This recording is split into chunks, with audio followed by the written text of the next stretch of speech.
Good evening.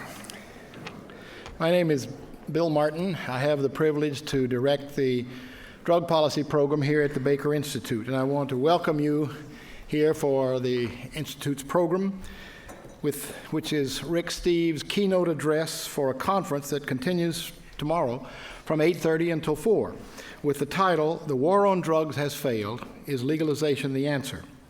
I'm sorry that our founding director, Ambassador Edward Jerejian, couldn't be here tonight to welcome you, since he also has a strong interest in drug policy, and in fact, it was he who formulated the title to the conference.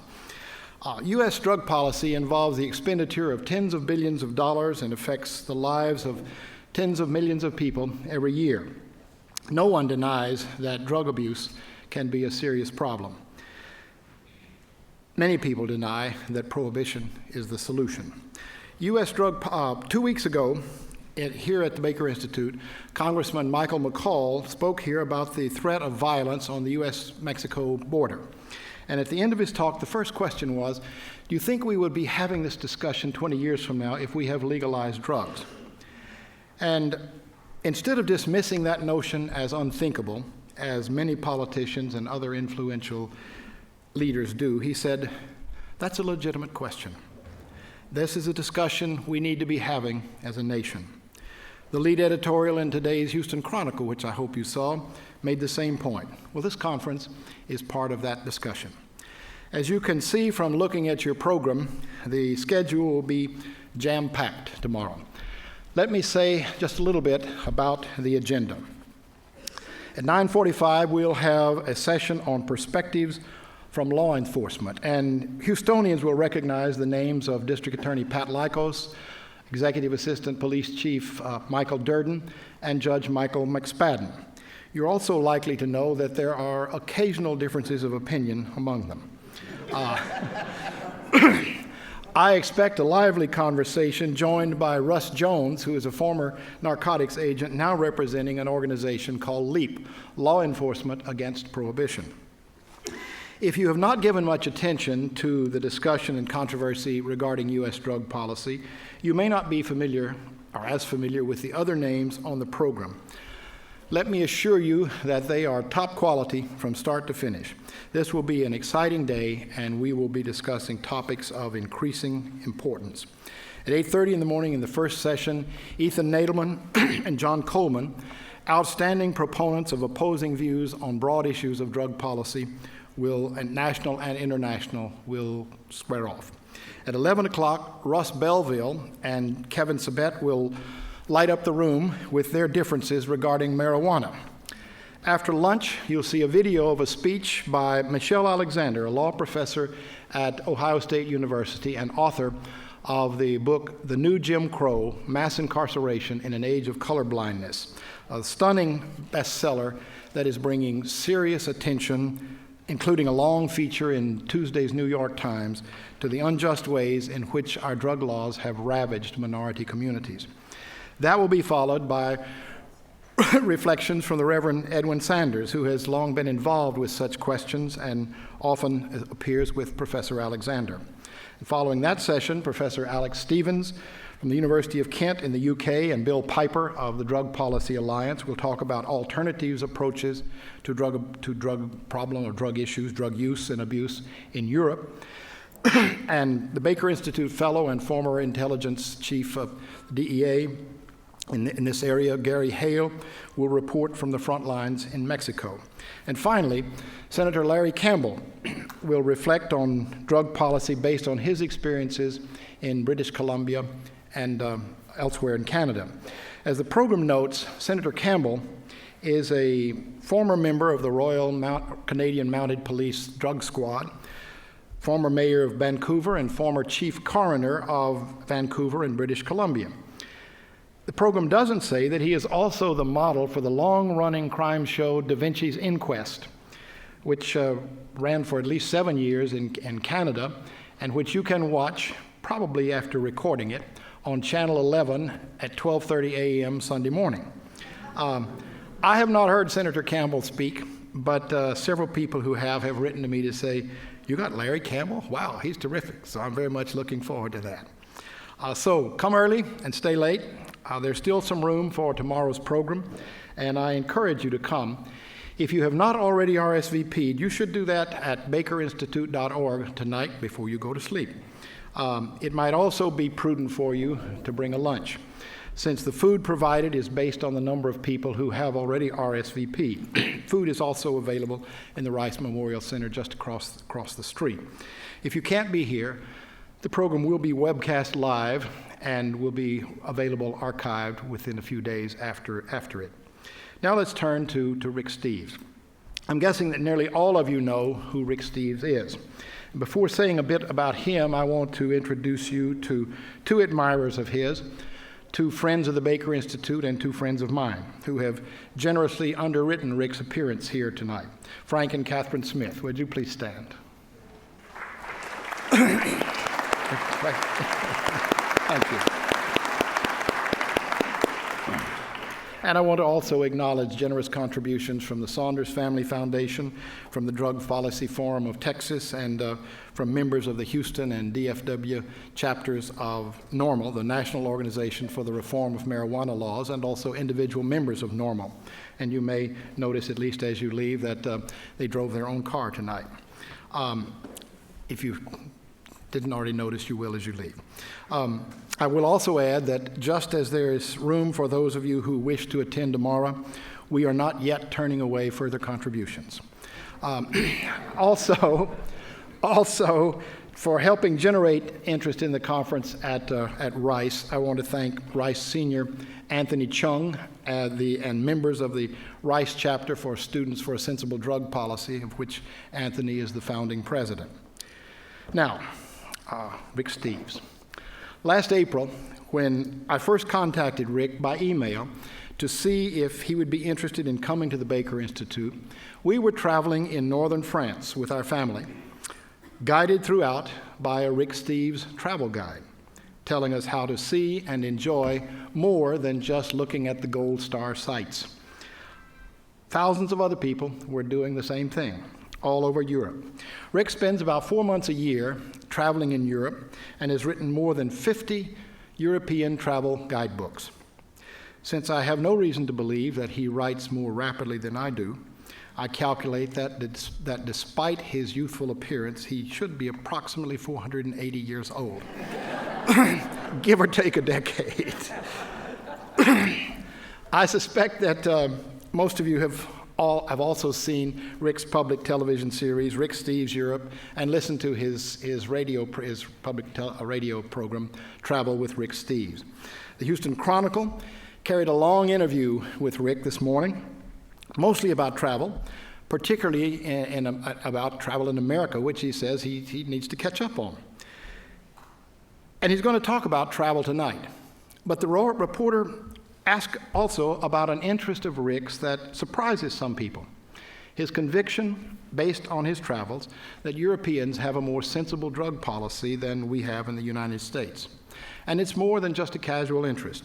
Rick is a board member of NORML, the co-writer and host of the American Civil Liberties Union documentary, Marijuana, A Time for Conversation, and a co-sponsor of Initiative 502 in Washington State, a current ballot measure aimed at legalizing, regulating, and taxing the use and sale of marijuana. Now, some might ask, what is a fine, upstanding, clean-cut young man talking about marijuana? I've heard the same question asked about upstanding old men, like religious broadcaster Pat Robertson. Let's find out. Please join me in welcoming Rick Steves to Houston and the Baker Institute.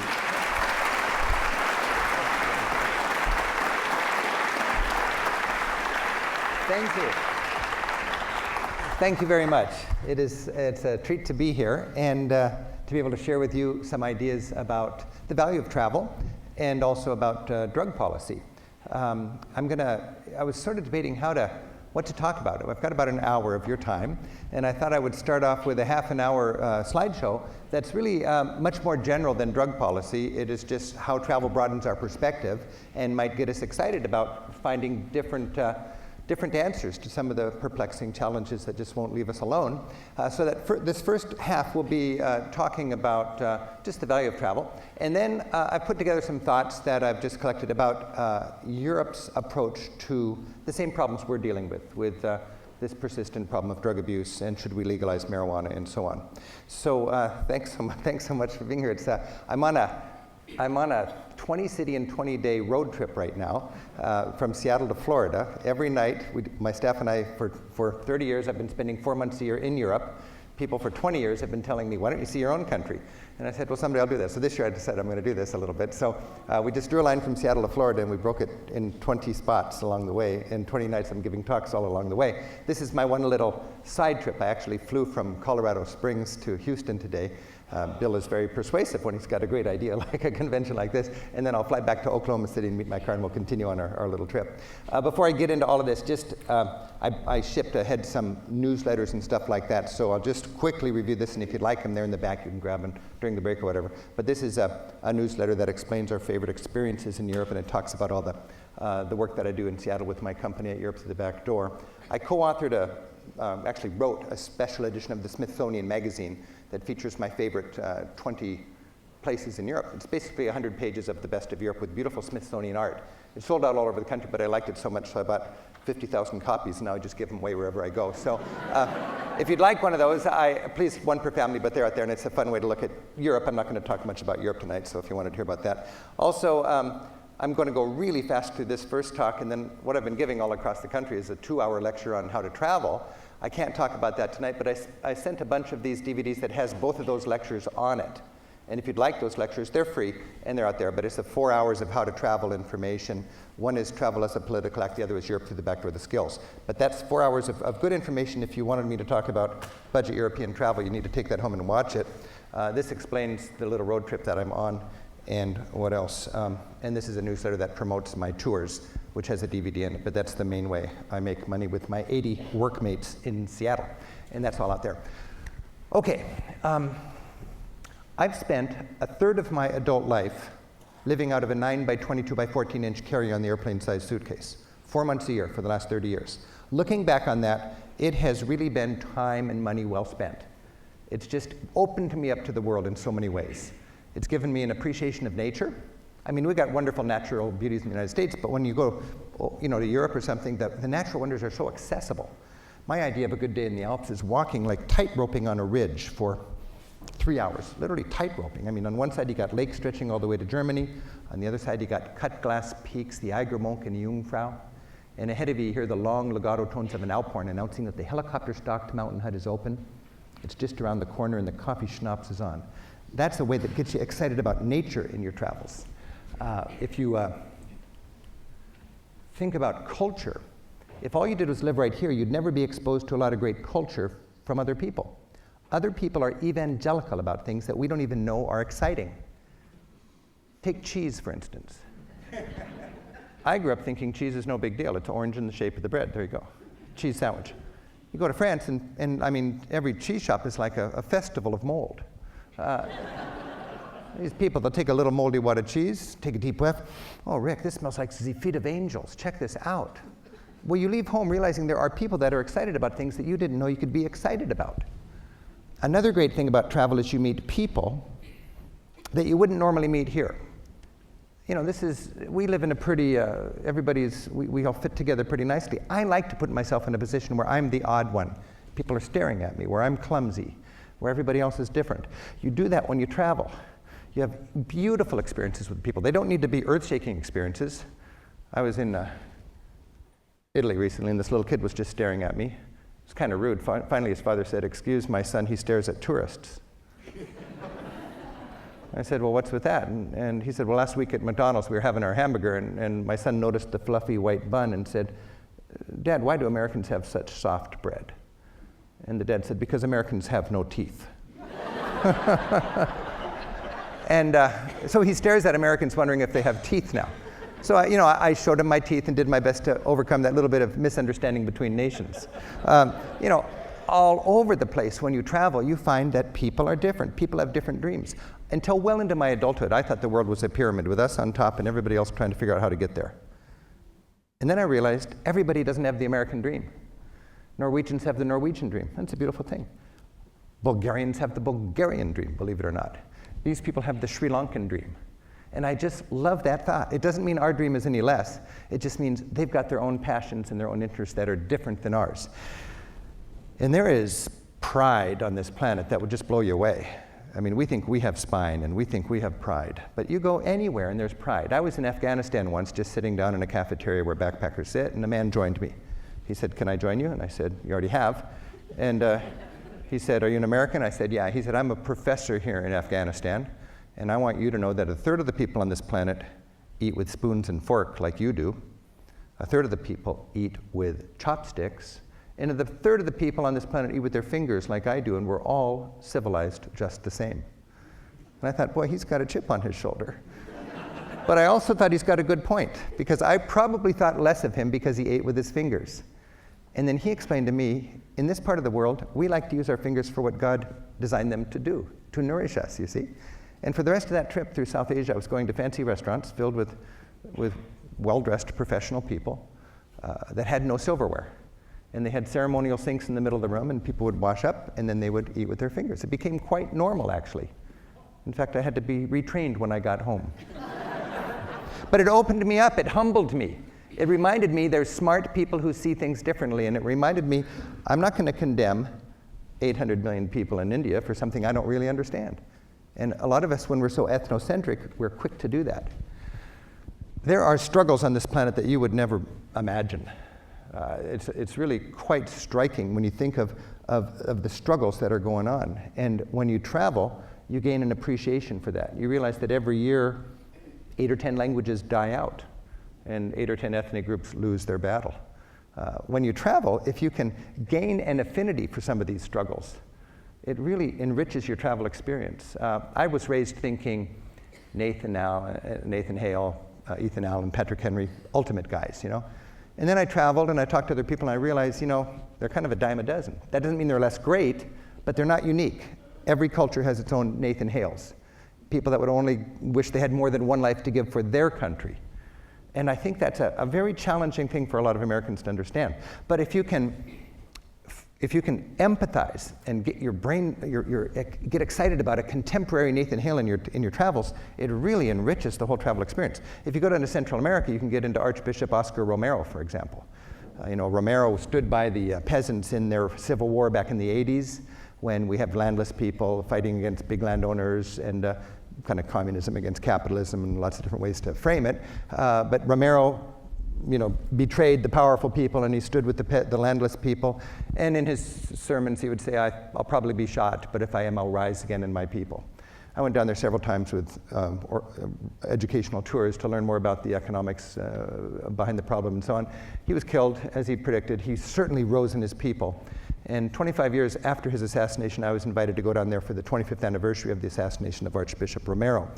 I remember I was due for a family vacation at Mazatlan. We were ready to go. I was overdue for a pristine stretch of tropical beach, swept free of local riffraff. I was going to have a plastic strap on my wrist so I could get unlimited margaritas without even dirtying my fingers with local coins. And then all of a sudden they invited me to go to San Salvador for this big, anniversary. And I told my family, I'm going to be no fun on the beach. I got to go to El Salvador. So I went to El Salvador. It just felt like the right thing to do. 2 days into it, I was covered with bug bites, sharing a sweaty dorm bunk, eating rice and beans one day and beans and rice the next, having the richest travel experience you could ever imagine. Walking through the streets of that country, gaining empathy for their baggage, for their struggles, for what it's like to be on the receiving end of globalization. On that march with tens of thousands of Salvadorans, we came to a monument in San Salvador, the capital of El Salvador. It looks just like a monument we all know and love, our Vietnam Memorial. It was very striking. I thought, that's ours. No, it's theirs. Just as many names chipped into the black granite of this one as into ours, 50 or 60,000 names. And each one of those people died fighting the United States. And it just was really powerful for me. And I thought, maybe they were communists and we had to kill them all. But that's baggage. That's baggage. And these people, that's their loved ones. And I've been thinking a lot about baggage. Salvador is a country of, 5 million people or something, and they lost as many people as we lost in Vietnam in that war. That's baggage. We lost 2,800 people in 9/11. That's baggage. Every country's got, baggage, and I wanted to empathize with that. That's why a few years ago I went to Iran with my PBS TV crew. It was one of the most exciting opportunities for a travel writer ever. And people ask me, why did you go to Iran? And I thought about it, and it occurred to me, I'm going to Iran because I think it's good style to know people before you bomb them. Sometimes you got to go to war with a country, but it should hurt. And it's clear to me a country kind of wants to cheapen the lives of their enemies just so that it's not so painful. And I wanted to humanize 70 million Iranians, and I wanted to know what makes them tick. How could they elect a president like they've got, and so on. So we went to Iran, and I was afraid at first, but I almost left my big camera in Athens and went in with our little sneak camera, And I've never received such a warm welcome on the streets of Iran as anywhere I've ever traveled. It was really surprising to me. Tehran's a big city, 12 million people. And we were there stuck in a lot of traffic jams. I remember one traffic jam, just sitting silently in the car. Suddenly the man in the next car goes like this, asks my driver to roll down the window. He hands over a bouquet of flowers and he says, "Give this to the foreigner in your back seat and apologize for our traffic." Now, I don't know about Houston, but that never happens in Seattle, where I live. Now, it's odd to be in a country where you're receiving a very friendly welcome, but you've got 10-story tall, angry, hateful graffiti, murals. In this case here, it's an American flag made by dropping bombs and skulls for stars and stripes, with it says "Down with America." And you got this angry stuff, hateful stuff there, and then you got these incredibly friendly people on the streets, and it just was very confusing to me. And I wanted to learn, what's the story here? And I knew that in our media, entertainment masquerades as news. And it's just very, very dangerous if we let the news shape our perspective on the world. There was a time when news didn't have to be profitable, and they wouldn't sensationalize, they'd tell you the straight truth. But now there's no commercial media outlet that has news without trying to make money off of it, and you've got to be sensational, and you've got to choose a side in order to be viable in today's media situation, which is fine. I like news as entertainment, but I don't want to let it completely shape my perspective on important issues that confront us as a nation, whether it's drug policy or going to war or whatever.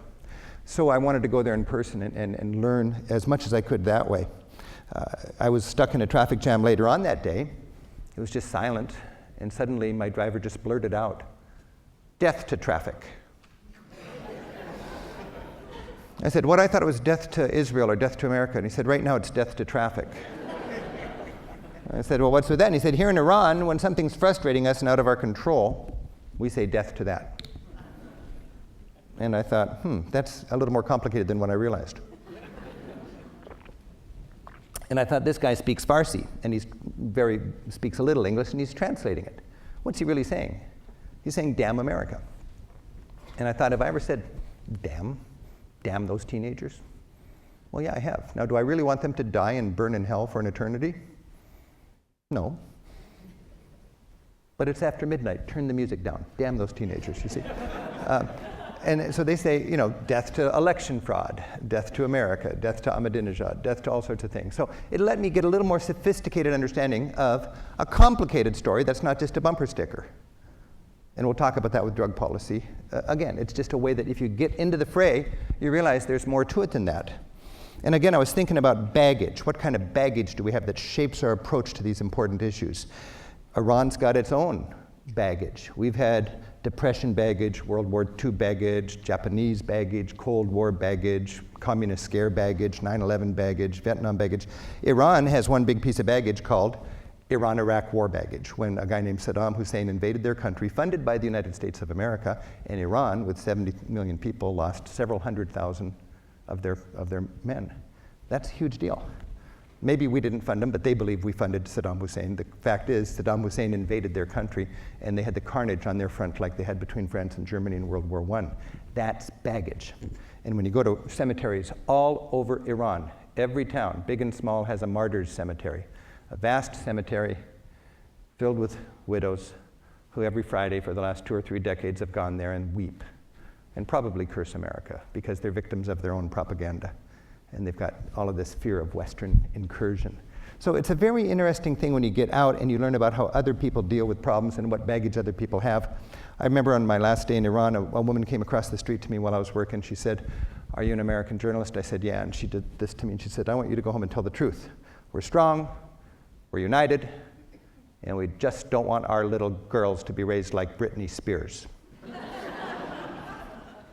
I thought, well, we have something in common here. But I thought about that, and I thought, that's very, very interesting. I found this recurring theme. They're afraid of regime change, because if there is a regime change from the West, they'll get a guy with the morals of a guy like the Shah, and when the Shah was on the throne, they were bragging the miniskirts are shorter in Tehran than they were in Paris.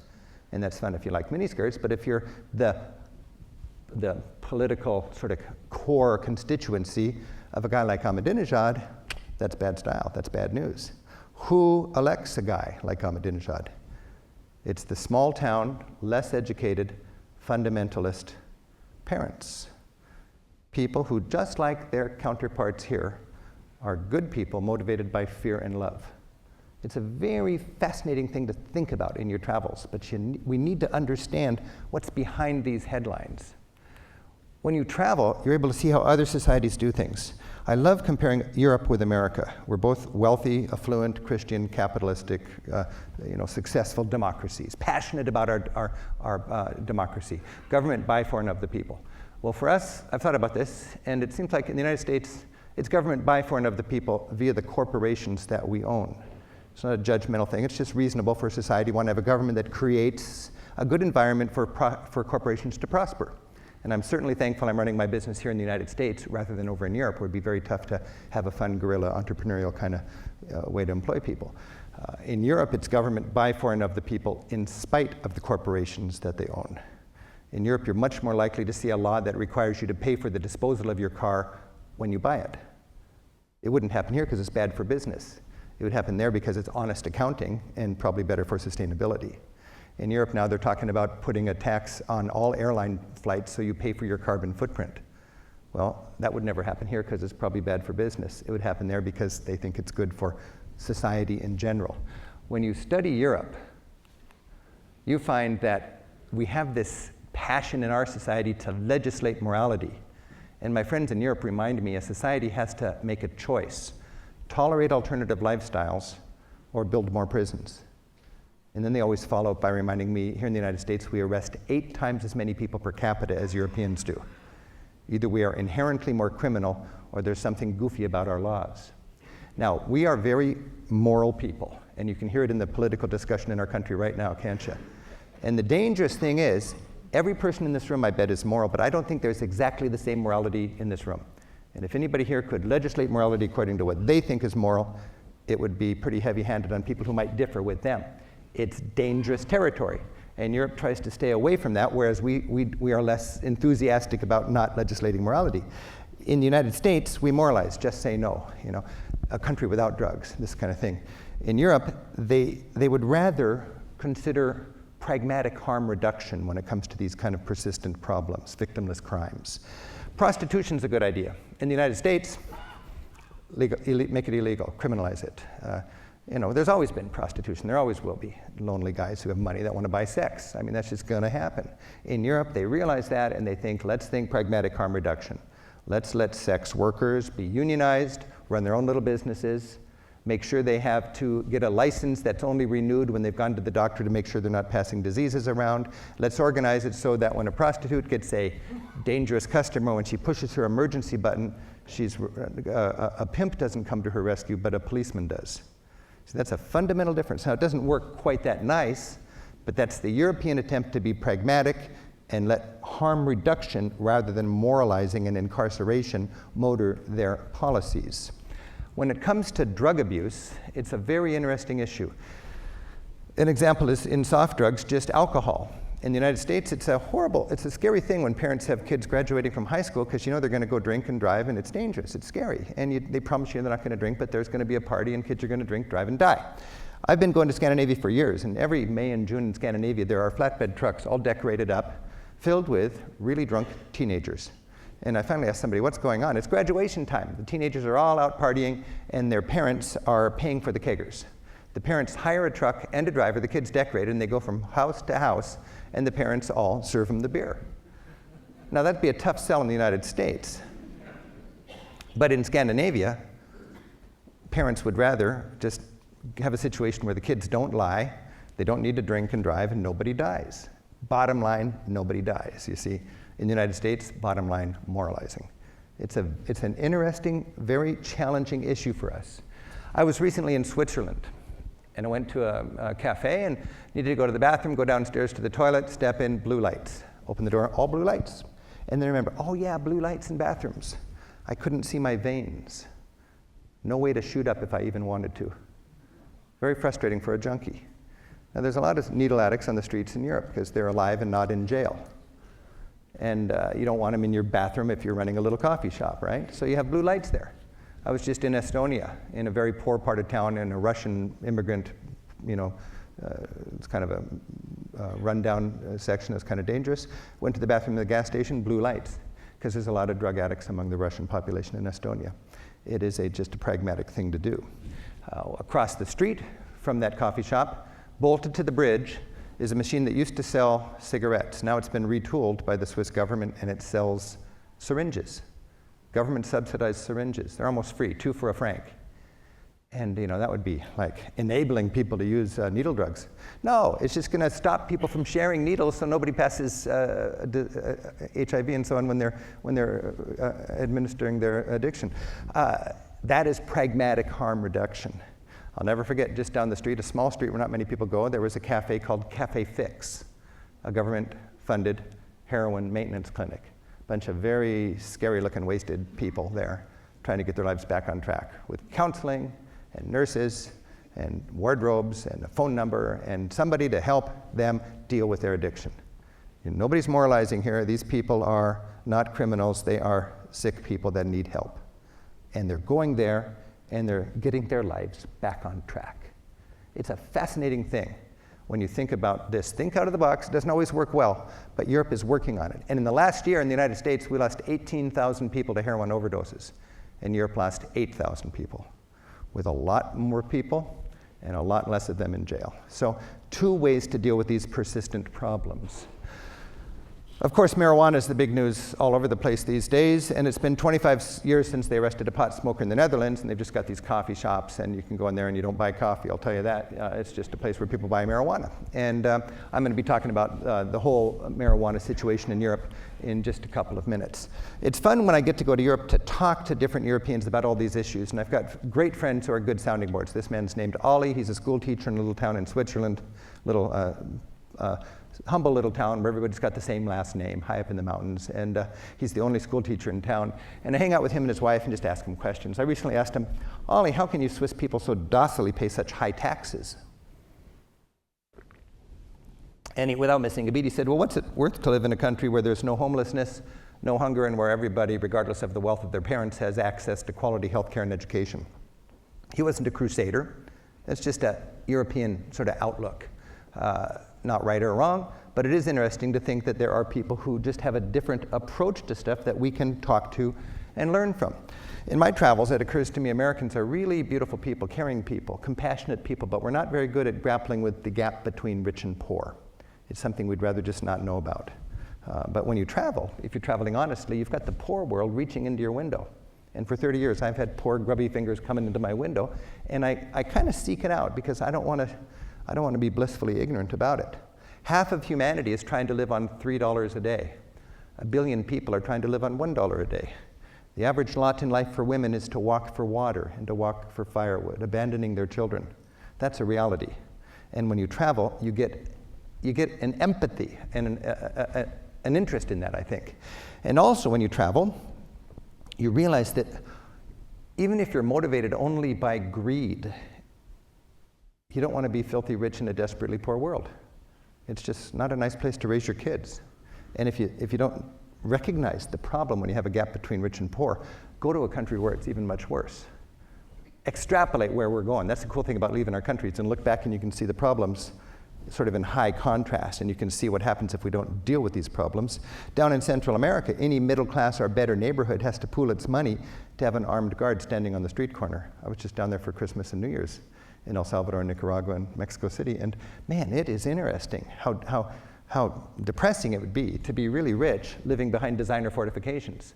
Even if you have enough money to do that, it's a loss. It's really a shame, and I think we can learn from that.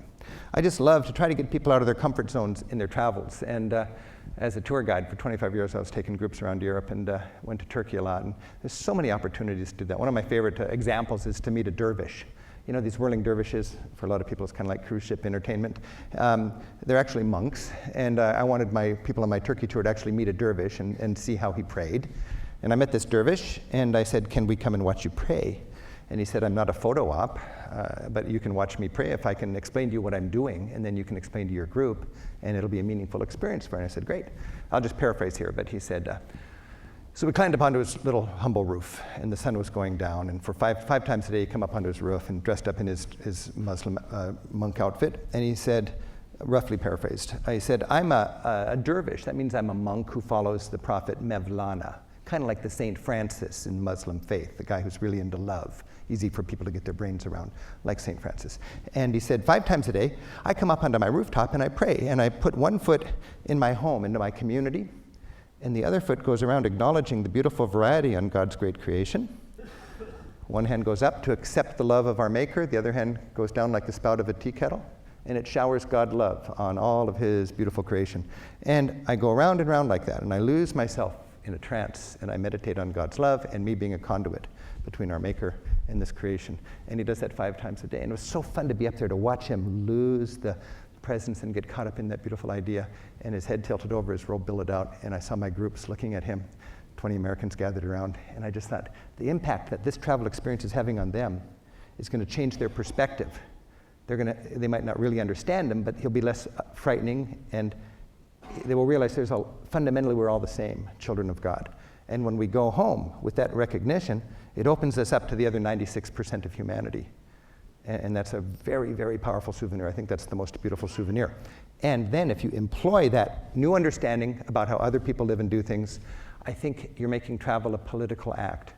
And I think, especially in this day and age, that's very constructive.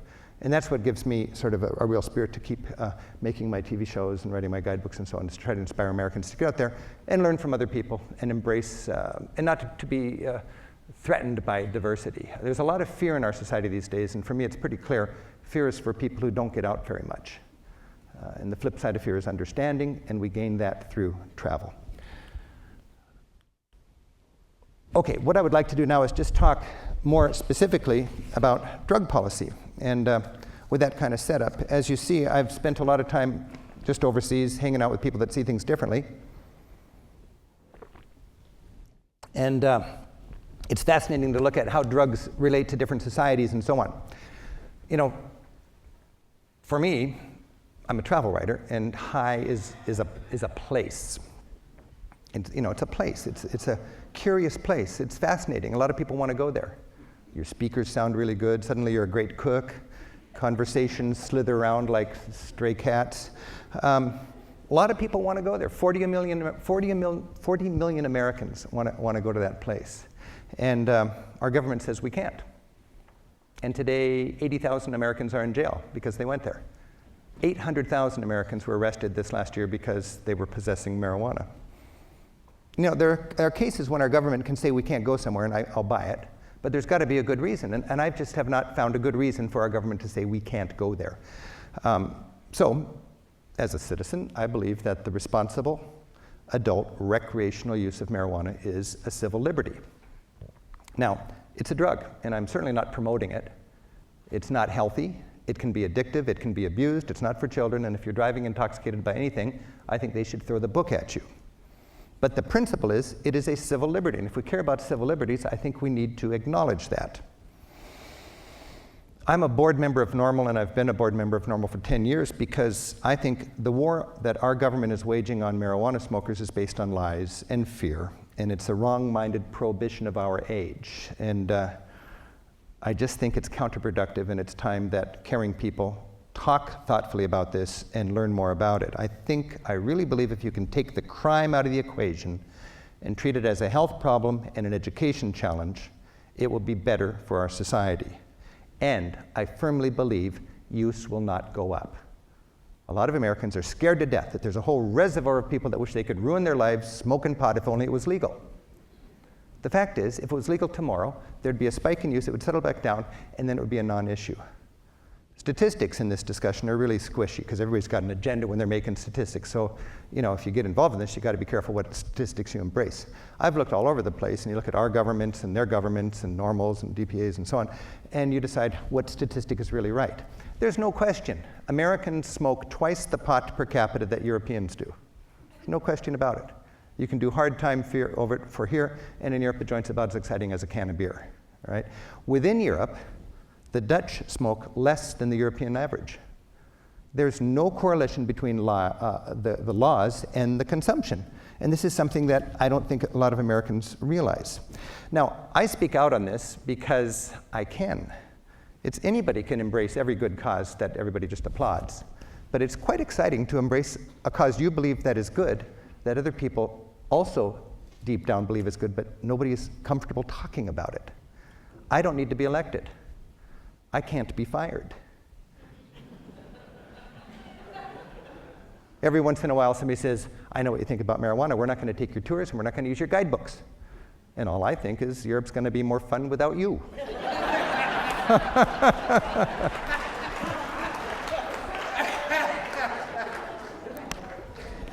I've been talking about this for 10 years now. It used to be dicey. Now we can be in beautiful surroundings like this with all sorts of people from one end to the other of the spectrum that see the wisdom of this issue, and it's exciting just to raise awareness.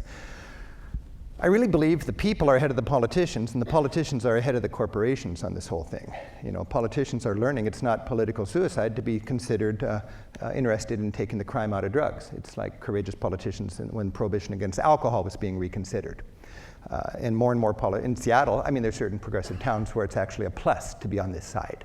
The city attorney in Seattle is a co-sponsor of our initiative, and he's elected. And he figures, his friends say, are you comfortable with this? Because you're up for re-election pretty soon. It's polling at 70% in Seattle. It's just fine, Other places you'd have to be a little more careful. But it's understandable that politicians want to be careful about getting known for this issue. But corporations, I'm really frustrated by corporations that always act like they care about morality. Corporations are not privately held. If a corporation is privately held, it cares about morality, possibly. If a corporation is publicly held, it is legally responsible to profit maximize and nothing else in the short term. Leaders of the corporation can be in legal trouble if they don't profit maximize in the short term. My friend David Beckman runs Bread for the World. 10, 15 years ago, he had a lot of public or corporations on board. Now the only corporations that support Bread for the World, which is a lobby group for hungry and homeless people, are privately held corporations. It's just not good for their bottom line in the short term. So that's okay, but I don't want to have corporations be moral spokespeople for our society. Michael Phelps, that was the swimmer, right? He got photographed taking a hit on a bong. All of a sudden it's chaos, and Kellogg is going crazy, and Kellogg's, Michael Phelps is a spokesperson for, disowns him. Kellogg's profits, stock plummets when this happens. Subway Sandwich, Michael Phelps was also a spokesperson for Subway Sandwich. They were going to end their relationship with him also, but they saw what happened to Kellogg's. So Subway Sandwich actually got together. They had a nervous board meeting. I can just see it. And they decided, we better proceed carefully. And the next month, they came out with an ad campaign called Have a Subway Sandwich and Feel the Buzz. It's true. Google Buzz and Subway Sandwich, and you can see the ads. But it just reminded me, corporations follow, they don't lead, and we shouldn't let them lead. Now, as a travel writer, I'm like the medieval jester. I think travelers can be medieval jesters. You go out there and find out what's going on. You get to come back into the castle and tell the king the truth. The king paid for the medieval jester to be annoying. They gave him room and board to go out there and learn what's happening and come home. Travelers can get out of our comfort zone. We can take our friends out of the comfort zone and be stimulated by learning what other people think. I just, for some reason, love to do this. Even 20 years ago, before I was into the drug policy issue, my dad was so afraid of Islam. And I remember when my son was just like 3 or 4 years old at dinner when we were saying the prayers, I would teach my son to go, Allah, Allah, Allah, after the prayer, just to mess up my dad. And the same thing really is about marijuana. A lot of Americans just can't even handle the thought of it. But again, if you get another country's perspective on it, you realize people are not in jail for it. It's just not even considered. Again, we've got to be careful that we don't get ourselves into legislating morality. Now, the European drug policy is divided very clearly between hard drugs and soft drugs. And marijuana is classified in hard drugs. It's a very interesting story because Nixon was really mad at the hippies, and that was their drug. So he said, I'm going to stick it in there with LSD and everything. I was on a panel with Bud Eagle Crow. He was the drug czar, the guy who made Elvis Presley the drug czar or something like that. He told me fascinating stories about it. But Nixon was just pissed off at the hippies, so marijuana is up there, and 50 years later, we're still got marijuana in that category. Well, in Europe, you've got soft drugs and you've got hard drugs. You go to many places where marijuana is famous, and they're very seriously down on hard drugs, and marijuana is considered like alcohol. Now, Europe has a hard drug abuse problem. There's 2 million hard drug abusers in Europe that are addicted, and a serious problem. Societies generally have about 1% or so of their electorate or their citizenry having hard drug problems. Now, in Europe, they want to have that harm reduction approach to things. They really want to have a serious discussion on it. They just are amazed that we would just say no or something like that. They're thinking out of the box, trying to do things to prevent addiction. They find, and what I know about this is from the European Union website in the drug policy corner, that for every euro they invest in education and counseling, they save 15 euros on police and health costs if they can just keep people educated about this instead of making it a criminal issue. I mentioned the creative solutions like the blue lights for needle addicts. Think about that. When you're a heroin addict, you're always worried about topping up your need for heroin, and you have to go out on the street and buy your drugs, and you have to steal to get those drugs, and you don't know what the safety of the drugs you're going to get is. It's a horrible sort of mess to be in. If you can just take all that stress out of it, people counterintuitively consume less if they know they don't have to top up nervously all the time, and they don't need to steal and be violent to get the money to do it, and then the government is all of a sudden your friend instead of your enemy. So this is a very interesting that Europe's trying to do, and there has not been an overdose death in millions of whatever you'd call the take of a heroin in all of these clinics in the countries that have these heroin maintenance clinics. It's completely safe from an overdose point of view, and that's a big improvement on what we've got here. The marijuana policies in Europe are changing every year and changing from country to country, so it's hard to talk about it in big terms, which we're inclined to do, because the European Union is a free trade zone of 400 million people, but they still have their own laws on these kind of things, so it does change from one to the next. When you look at the website, the only, in the European Union, treatment of cannabis is called problem cannabis use. It can be used, in their estimate, responsibly by adults, and it can be used in a problem way. And what they want to do is help people who are dealing with it as a problem. Now, when you look at each country in Europe, you can see different cultures have different approaches to marijuana. The Czech people are the only people in Europe who smoke more pot than Americans. And the Czechs have this very interesting sort of culture. I think they've been kept down a lot from their experience with the Soviet Union, and they want to travel. During the Cold War, they had these incredible tea houses where you could just go into the tea house and it was like traveling. It was a whole other world. They have them still today. Czech people have a heritage of, if somebody says no, we're going to say yes, you know, and they have that sort of free spirit, and that might be a reason why Czechs consume a lot, but they in their country are free to grow their own marijuana.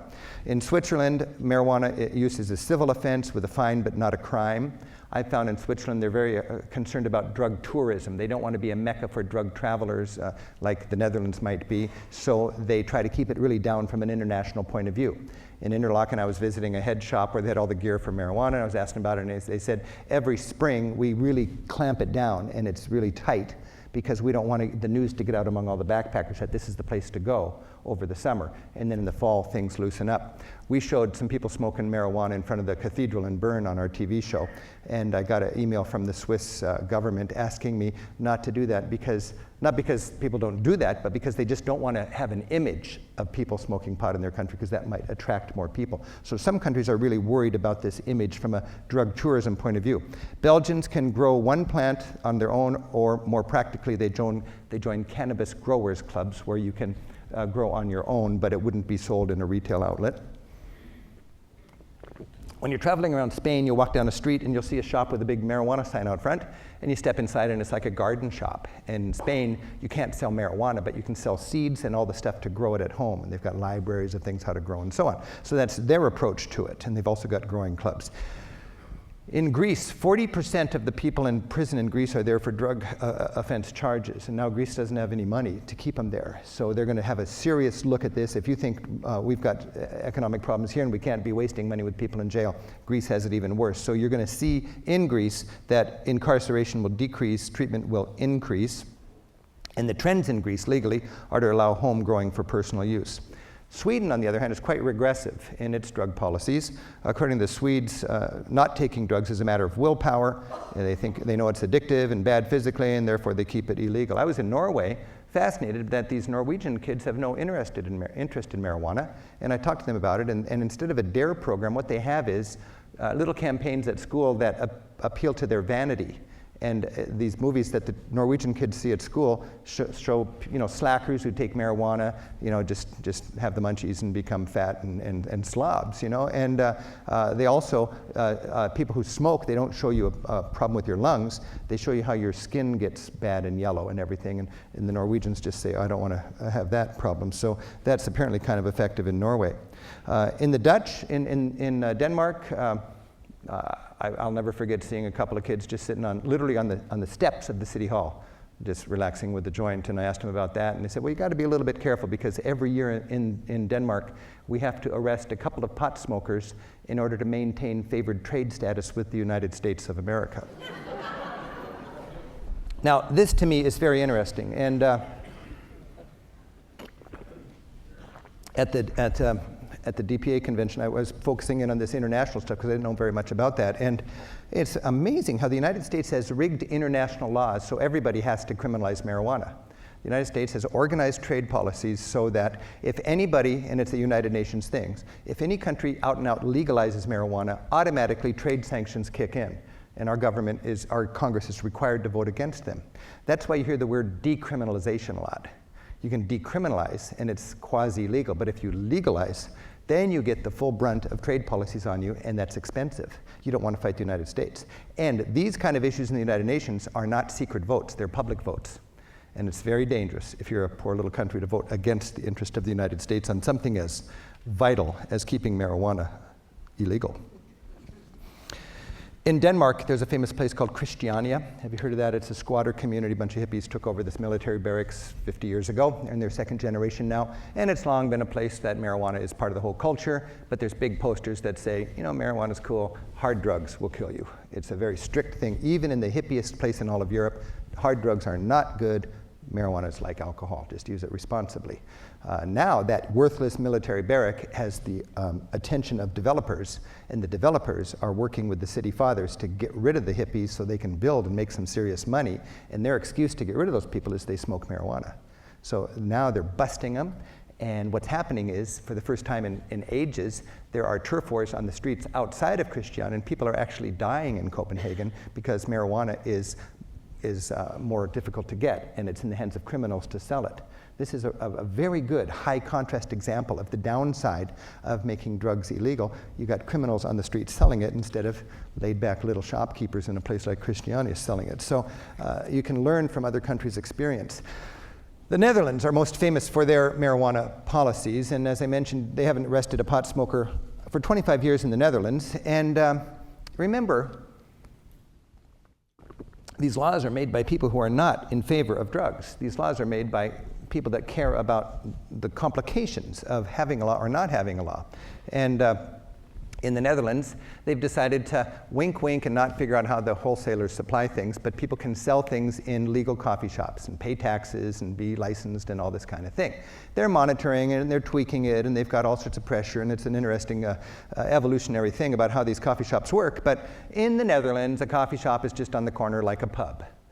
And a coffee shop is a place that sells marijuana. I have to go to these because I have a guidebook on Amsterdam and I really need to know which coffee shops are good.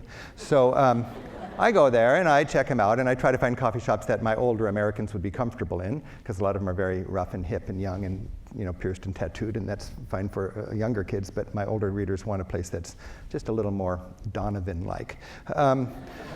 And you go in there, and they've got loaner bungs. They've got you get your email. Definitely no minors are allowed. older people or people that just don't like the vibe park their bicycle, come in and get some marijuana to take home with them. The police use the bulletin board to give announcements about dangerous drugs that are selling on the streets. Police see these coffee shops in the Netherlands as a firewall between casual, responsible, recreational use of a soft drug and people who really have problems with hard drugs. The experimenting, the cross-section of the community that is inclined to experiment with drugs, police in the Netherlands know, will go to the coffee shops. If the police want to communicate with these people about a real risk and a hazard on the streets, which there are, they can simply let it be known through the coffee shops. So police find that to be a very handy thing. Now, there are interesting issues that they're struggling with in the Netherlands, because I went to a convention in Seattle that invested 2 days it was put on by the Seattle Bar Association, and it was, with the assumption that sooner or later marijuana is going to be legal. Now what do we do? It's tough. Now what do we do if it is legal? Can you advertise it? Nobody in my circle of friends wants people to be advertising marijuana. It's that sort of approach like hard liquor. You don't want that. You don't want advertisements for hard liquor on school buses. That kind of thing. You wouldn't see it. In the Netherlands, there's no advertising of marijuana, period. In fact, you go into a coffee shop, and as a guidebook writer, I have to go in there like a clueless tourist and figure out what's going on. I want to buy something. How do I know what to buy? There's no menu. Where's the menu? And the guy says, you have to push that button. I have to push the button to illuminate the menu. Do you see what I mean? The information can't come to me. I need to take the initiative to learn what's for sale. That's just a legal hair-splitting thing, but that's how the Dutch have done this. And I think it's very clever, and they're dealing with these problems. The big question in the last couple of years, the mayor has been concerned about all the little deliveries, because the maximum inventory for a coffee shop in the Netherlands has been half a kilo, 500 grams. That's about 1.25 pounds. So you have little small-time deliveries going on. You could sell a ton of the stuff, but you can never have more than half a kilo on board at any time. The mayor wants to double the inventory to let people have up to a kilo at a time, to cut in half the amount of deliveries that are causing congestion otherwise. I just thought that was kind of an interesting twist on the whole problem. And of course, Europe is really adamant about no smoking tobacco. And the friends I've got in the Netherlands that run coffee shops, they're all stressed out now because you can actually lose your license if you're running a well-established coffee shop in Amsterdam if you are ever caught with tobacco smoke inside. Because there's a very strict policy, this whole strictness about pubs and so on letting people smoke. It's not so much to protect the customers, it's to protect the employees. You see, if you are having to work at a place and they allow people smoking in there, you're breathing smoke 40 hours a week, and that's really not healthy. So you have when it comes to tobacco smoke, in much of Europe, you have easier regulations if you are the only employee. Then you can inflict that on yourself, but you can't have somebody else come into your place of work in order to work and breathe that secondhand smoke. The problem for Europeans is Europeans like to mix their marijuana with tobacco. And it's a very frustrating thing because they can no longer indoors smoke their joints. So the coffee shops that have an outdoor terrace have a huge advantage just in the last couple of years over the ones that don't have that. Now, the gray area, the famous gray area, is that what's behind the scenes? How do they wholesale it? And the Dutch have not figured that out. Nobody's really figured it out quite yet. So they just don't even go there. It's just a gray area. And I was talking to some people who run a coffee shop in the Netherlands, and they no longer import marijuana from international sources, Pakistan and Morocco and all these exotic places where pot comes from. They now have the technology to grow those strains right there domestically, so they have these little boutique growers that provide for them, and it's a cottage industry that the government just tries not to look at. Cops in the Netherlands know that if you're concerned about children getting access or minors getting access to marijuana, which any responsible drug policy person would be concerned about, they know that the best way to lose control of a dangerous substance is to make it illegal. Then kids get it from criminals on the street. Everybody's talking about a gateway drug. Marijuana is a gateway drug. Europeans have found the only thing gateway about marijuana is its illegality. Because then if people got to get it, they got to buy it from criminals on the street who have a vested interest in getting you hooked on something more profitable and more addictive. So it is a little bit, requires a longer attention span to figure this out. But if you care about kids not having access to marijuana, most policemen, if in an honest moment, will admit that it's easier for kids to get pot now than it is to get alcohol, because pot is not regulated. It's out in the streets. Interesting about hard drugs. The Netherlands, after 25 years, have found that their hard drug-taking population has not increased, even though they are easy with marijuana, and the average hard drug user is getting older in the Netherlands. Okay? They're interesting statistics as they come together. There's always news of the Dutch clamping down on coffee shops and closing them. That's because they're getting pressure from the United States, they're getting pressure from Christian groups within the Netherlands, and they're getting pressure from other countries nearby that don't like their people coming in, getting lots of pot really easy and going home. So the Netherlands is being pressured to make marijuana clubs where you have to have a local membership to go to them, just so French people and German people can't come in easily and get their pot. The big problem ones are the ones on the border. Those are the notorious coffee shops for exporting. It's a big city, rural town sort of issue. Big city people like it, mayors like it. It's a better thing for them from a law enforcement point of view. Rural people, conservative people are more inclined to say, let's clamp down on the coffee shops, and it's a big discussion right now. But there is a correlation between crime on the streets and is marijuana available in a coffee shop, or do you have to get it on the streets? The interesting thing for me in the Netherlands is the average Dutch person has never smelled marijuana.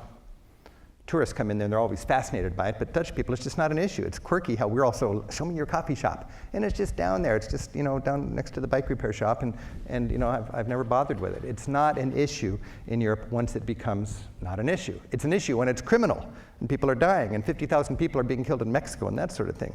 Now, Portugal is the most interesting situation. 10 years ago, Portugal did Law 30, which decriminalized the consumption of all drugs. All drugs. It wasn't much news, but they decided to do this. And it's interesting why they did. They had a dictatorship until 1974, and everything was really clamped down. And when you have a dictatorship, and when you finally throw them away, you've got a whole generation of people that have been denied freedom, and they go crazy. Everybody is just hedonistic. They're smoking everything in sight, and they had a real serious problem in Portugal after the overthrow of their dictator, and drug use was going up really fast. So in the 90s, they got together and had a commission, and they thought out of the box, and they actually thought, what if we just decriminalize it all? And then you'd take all the incentive out of it, you take the crime and the violence out of it, and maybe use won't go up. They figured their war on drugs was a war on people, and they decided to take the harm reduction approach. And today, after 10 years, even people who were opposed to that law 10 years ago are glad that it's there, and they have decided to continue it. In Portugal, a drug addict is considered a sick person, but not a criminal. In Portugal, just the results of this after they did a review of it after 10 years, no increase in drug tourism, which they were very concerned about. Experimenting went up, but by their statistics, extended use did not go up. So a lot of people dabbled in it because it was legal, and then it didn't catch on for most people who tried it. No increase in problematic use. Young users, they saw no increase. They saw a slight increase in steady use by older users. Fewer people in their society with HIV, more people in treatment. Police are happy to be able to focus on violent crime, and the burden on Portugal's prison and criminal system is far less. And most importantly, the relationship between the government and drug users now changed from enemies to advocates. So that's a pretty radical thing, and it's very interesting that there are track records that America could look at when they're thinking about this difficult issue.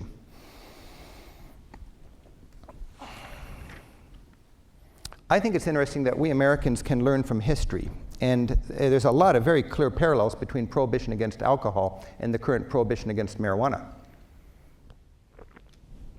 And when you think back on prohibition against alcohol, there was a real problem with drug abuse, alcohol abuse, and they said, let's just make it illegal. And then after a decade or so, they realized, man, the law is causing more harm than the actual drug itself. But it took courageous people to stand up and try to say that. And when they finally did decriminalize alcohol or legalize alcohol again, people weren't saying booze is good. They were just acknowledging that the drug law failed, and it's better to try to control it and to educate rather than incarcerate people. Today, a similar thing is going on with the prohibition against marijuana. Now, a lot of people think this whole issue is a liberal versus conservative thing, but it would be very interesting to just make a case for this based on conservative values. I mean, there's a big government sort of issue. It's quite intrusive for government to worry what you're going to do responsibly as an adult in your own home. There's the states' rights issue. We're dealing with that in Washington State right now. We're going to legalize marijuana this year, and there's a lot of people that think it's going to be folly because the government will come in and trump it. Well, that's how they finally overturned the laws against alcohol back in the 30s. Individual states had to do it, regardless of what the government might do to them. But if there's enough states that do it, that's how our government is designed. States can try something. That's a healthy thing. It might work, it might not. Other states will look at it. If they like it, they might adapt it. That's a beautiful, gentle way to try to experiment your way out of a serious problem. Of course, there's the fiscal responsibility issue. Prohibition against alcohol the straw that broke the camel's back was the Depression.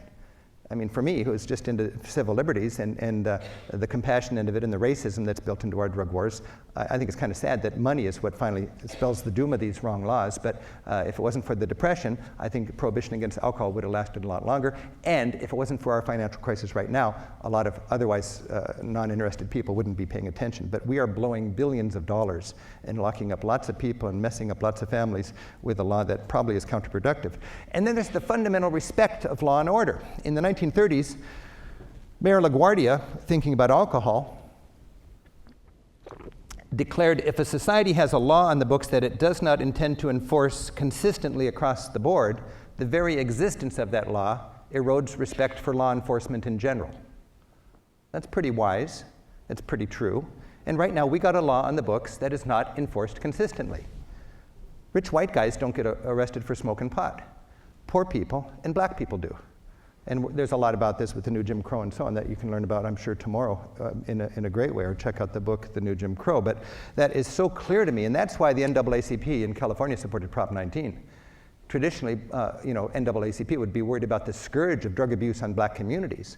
But even worse than the scourge of drug abuse on black communities is the fact that it is a criminal problem instead of a health and an education challenge. I think the credibility issue with parents, teachers, and law enforcement people is really important. And if parents, teachers, and cops just do this reefer madness kind of stuff, kids just tune out. They're not that dumb, you know? We need to have credibility with our kids, and there are serious problems with hard drug abuse that need to be addressed for the well-being of our kids. And I think we gain a lot of credibility when we recognize that marijuana is a drug, but it's not much more dangerous than alcohol, and it should be treated as such. And then there's the civil liberties thing. When I was in Seattle giving talks around for different schools and so on, Gil Kierlikowski, the drug czar, used to be the drug guy in Seattle. And his right-hand man is a good friend of mine now, Mike Meehan, who's the police chief in Berkeley. Kierlikowski would send him to listen to my talks and see what people were thinking who were trying to make marijuana legal. And I had dinner with Meehan, and we became pretty good friends. He's just a beautiful man. And he said he disagrees with everything I say except for the civil liberties thing. He said, there's no way you can argue against the civil liberties in our country, in the United States. If you are a responsible, adult user of something without hurting anybody else, it should be a civil liberty. In Washington State, we've got this I-502 on the ballot. It's hard to get 300,000 signatures, but we did. Colorado has also done that. Our initiative is not pro-pot. It's a recognition that this law is a real problem in our society.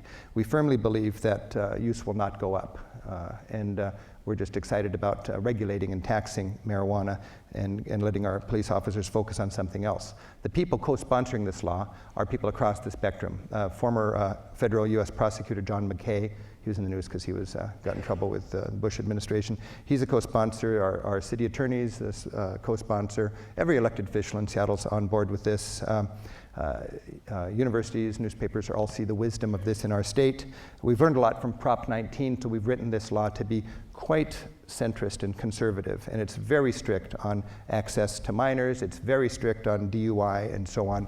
Consequently, a lot of people to the left on this issue are upset with this law. It does not allow home growing, for instance, and we're dealing with that problem more than arguments from the right on this. It'll be a very interesting year in Seattle as we try to be the first state in the country to legalize, tax, and regulate marijuana. Again, I think if you take the crime out of the equation, you take the money and the violence out of it, just the Mexico issue alone is enough to be concerned about this, and it'll be exciting to see what happens. Bottom line is, I just think it's so important in our society that we need to go beyond, are you hard on drugs or are you soft on drugs?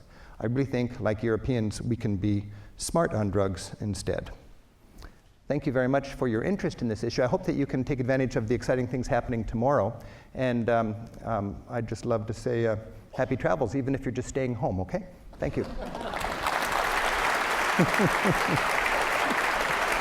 Thank you. Q&A? Do you want to do a little Q&A? Yeah, sure.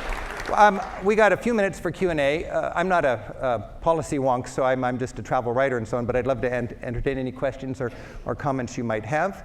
Yeah, you can come. You just come to the mic there, yeah? Hi. Ouch. Ooh. It bit me.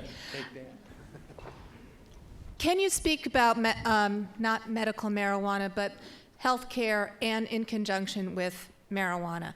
And I ask this question because I am a stage 3 cancer survivor, rectal cancer, here in the best cancer hospital in the entire world, where I got mixed messages. Right. And I will tell you, not much of a dope smoker, not much of a pot smoker didn't believe that, yes, it does cure, not, all the stuff they say about it. You know what, folks, it's true. Really is true. It cures your nausea, it takes the pain away, and it takes your anxiety away. I Yeah. didn't believe it. Well, yeah, and I think that's a shock to a lot of people who are not inclined to even take this issue seriously. All of a sudden, you've got a health problem, and the normal conventional medicine isn't doing it, and a little marijuana seriously helps you. And I know a lot of doctors who, it just depends on how much into this you want to get, but doctors, when they're candid, recognize pretty much across the board that it's reasonable to consider marijuana legitimate medicine. I went to a pharmaceutical convention up. Have you heard of Marinol? What's it? Yeah. Do you know Marinol? Yeah. Yeah, you can make it a pharmaceutical, or you can just smoke How much the Marinol leaves. costs? Yeah, well, that's what they want to do, is they want to make this a pharmaceutical. The most dangerous thing in our society is a drug that pharmaceuticals can't sell. No argument. I mean, that's a pretty serious issue right there. I mean, and if you think about it, why are people so upset about marijuana? Well, it could deny a lot of money to a lot of people who make a lot of money selling pharmaceuticals. But I don't want to get into big medical marijuana discussion here. Tell the audience what Yeah, Marinol is. I think there's a lot of people that never thought they'd care about marijuana, and they can be like the last person on earth you'd ever think would be giving this issue a second thought, and they have a loved one who finds great relief with marijuana, and suddenly they're in the trenches with the rest of us trying to stop this war on marijuana. It's not my end of things, and as I've been getting into this, I've really gained a respect for the value of the whole medical marijuana discussion. I'm personally interested in the civil liberties end of it. Do better say how much Marinol costs. How much does marijuana? I went to the pain clinic because I was really ill. The doc I saw was willing to give me OxyContin for pain. I've already said I had come from a family that has dealt with various addictions. So she's willing to give me OxyContin and a lot of very, in my layperson knowledge, very highly addictive meds. And she said, I will give you a prescription for Marinol. My husband went to the pharmacy, and it was $400 as my copay for a drug that would last me 2 weeks. Yeah. Whereas where I live, marijuana, really good marijuana, is $400 an ounce and would last a person like myself about 2 months. I just drove across Colorado the last couple of days, and being in this issue, I was fascinated by all the marijuana medical clinics there, and green crosses instead of red crosses next to the pharmacies and so on. And I went into one of them in some little town in South Colorado. Every town's got them, and it's just part of the landscape, and it's not a big deal. It's part of the community, and it's an interesting. We're learning more about it. Yeah. First, Mr. Steves, I'd like to thank you for coming out to Rice University. I really appreciate it. And I might be opening a big can of worms with this question, but I'm interested in what your opinions are on the decriminalization of all drugs in the United States. Well, yeah, that's a good question, and that's not a can of worms. It's something to think about. I know I've got friends. Norm Stamper, the former police chief in Seattle, he's working in his retirement now, like full time, on just trying to get all drugs legalized. He calls me an incrementalist because I'm just looking at marijuana. You could take the same I think you can make a very good case for legalizing all drugs. I think law enforcement against prohibition is really into more than marijuana, isn't it? And of course, the Drug Policy Alliance is talking about the wisdom of just considering all drugs something that's not criminal. I think it's fascinating. Personally, I'm very pragmatic, and I don't think our society is ready for that. And I think there's too many people in jail right now for marijuana, so that's my target. But I think it's worth looking at. All right, thank you. Yeah. Rick, I want to thank you also for being here tonight. Many, many people have used your books for decades. We've bought your films, we watch you on television, but you don't cover everything in travel. You missed a couple of areas. And I want to ask you why in your books you have not counseled our wives on what lane to drive in, where an available parking spot is, about staying in a Motel 6 versus a castle. So my question really is, what does your wife do with you, and how would you, how do you keep families together by negotiating between the driver and the navigator? Well, that's it. If you can figure that one out, you're really good. I think a very good idea is to have an agreement, whether you're with a spouse or just with a travel partner, that you don't need to be together all the time, and you can do your own thing for half a day and come back together again.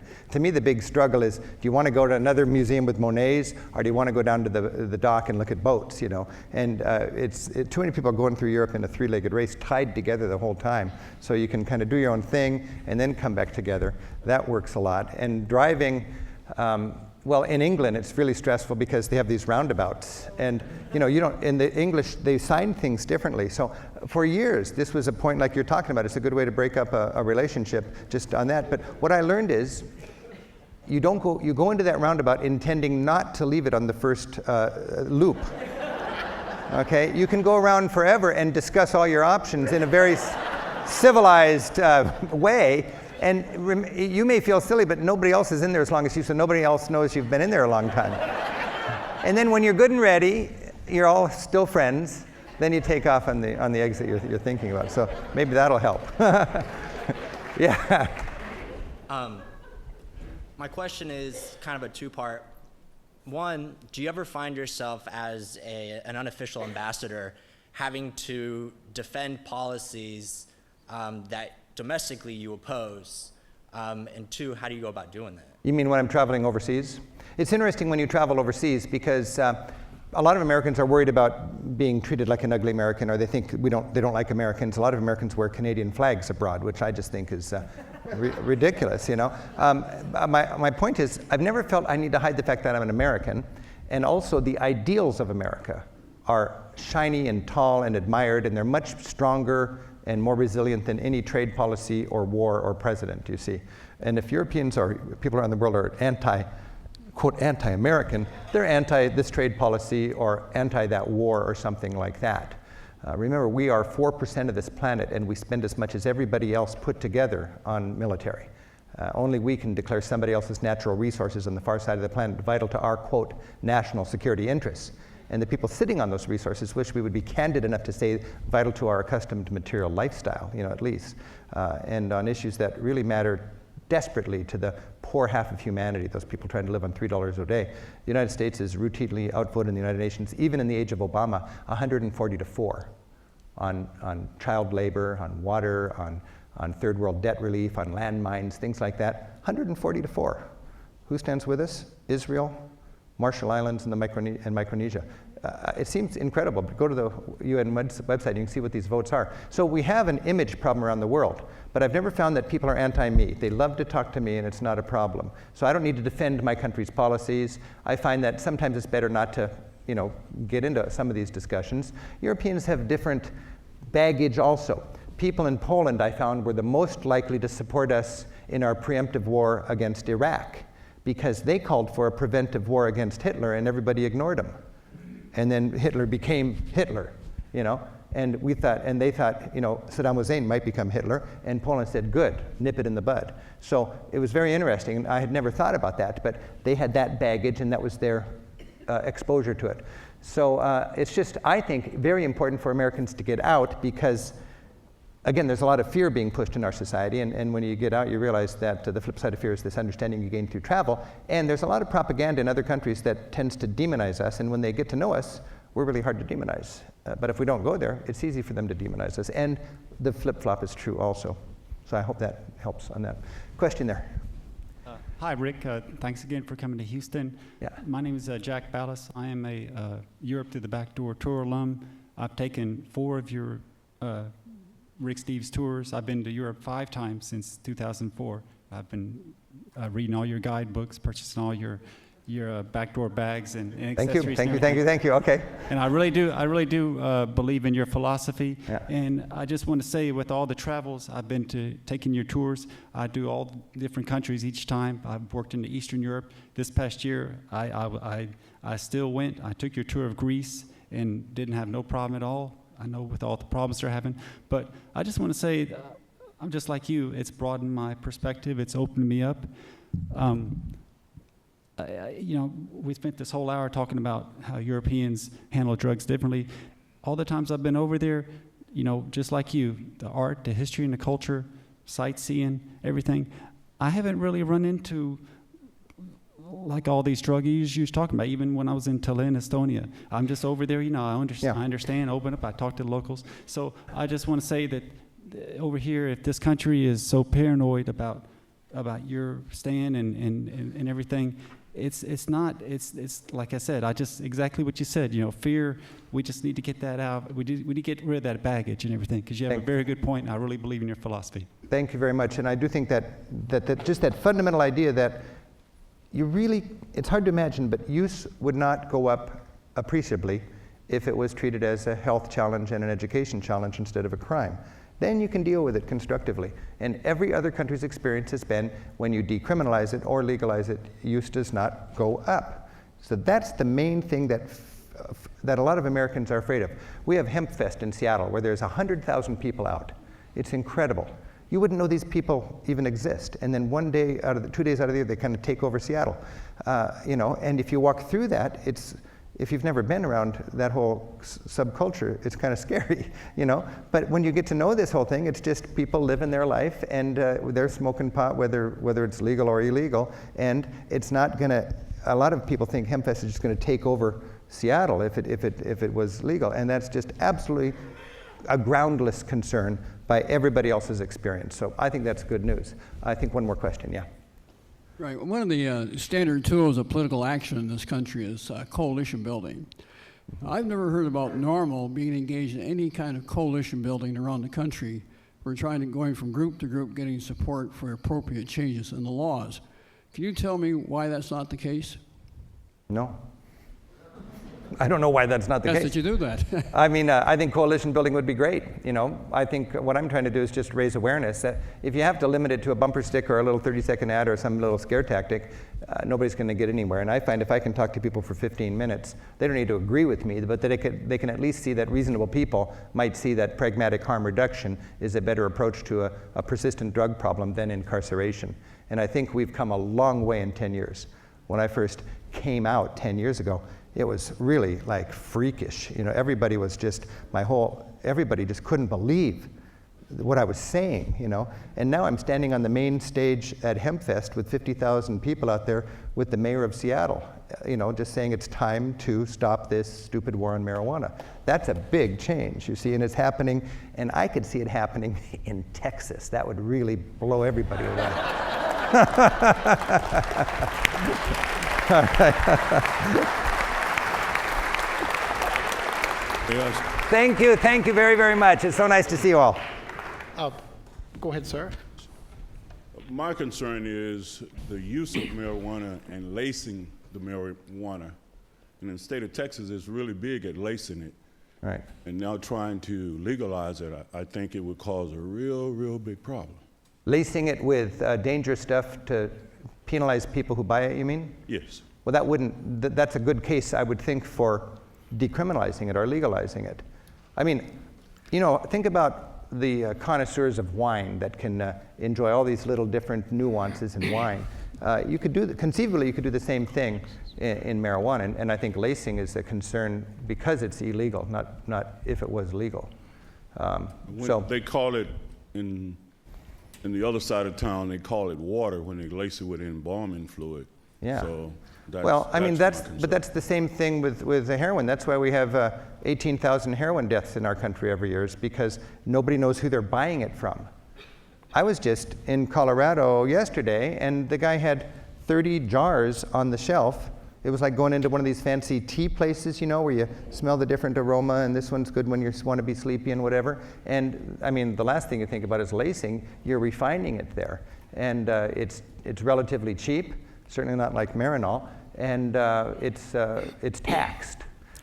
In Washington State, we're going to take part of the tax revenue and invested in education against drug abuse for students. So there's creative ways to get around this, but that is a serious problem, the whole lacing, that I think is related to the fact that it is illegal. So, by the way, I'm going to be carrying on with my little road trip. I'm having a lot of fun with it. I'm writing every day on my Facebook page, so if you want to follow my adventures, you can check that out. And I hope that you can pick up the DVD back there at a minimum to get the extended version of the talk I gave earlier and my How to Travel in Europe talk, okay? Thanks so much for being interested in this, and thank you, Bill, for putting this all together.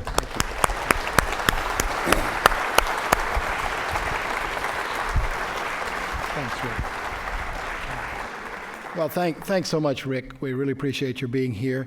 Rick mentioned about if Texas should legalize marijuana. If you go to the bakerinstitute.org and go on drug policy, and you'll find under publications, 2009, I had a long article in Texas Monthly called Texas Highways.